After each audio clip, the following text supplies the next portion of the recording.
Ուրեմն Զվարճալի օրինակը ճապոնացի շատ արագ AI-ը դարձրեցին մատերիալ, այսինքն հոթելում ահագին բաները, օրինակ ուտելիքը սենյակ տանելը կամ ինչ-որ մի բան պակասա սենյակ տանելը եւ այլը ռոբոտներով էին անում, AI ռոբոտներով մարդիկ հարցնում էին, ուզում էին, հեռախոսով զանգում էին, բանը generative AI ռոբոտը պատասխանում էր ու բանին ուղարկում էր, որ տանի։ Ուրեմն այդ նոր ստեղծած ռոբոտին իրանք ասել էին նայի մարդկանցից եւ սովորի ու չէին ասել միայն հոթելի աշխատող մարդկանցից։ Մի շաբաթ այնտեղ ինչ որ ջահել երեխեքի խումբեր եղավ, որ մեկը մյուսի դուռը թակե փախել էին։ Ու այս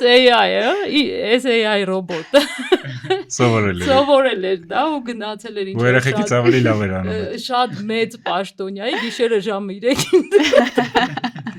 թակե փախել էր, ոչ մեկը չէին գտնում ինչ ա եղել։ Հետո բանով վերահսկման կամերայով նայել էին, այսինքն խցիկով նայել էին, տեսել էին, որ ռոբոտն ա դուռը թակե փախե, որովհետև դրանից ասենք շաբաթ ու կես առաջ, թե շաբաթ առաջ այդ երեխեքին իրար հետ այդ խաղը տեսել էր ու այդ շտկել էին։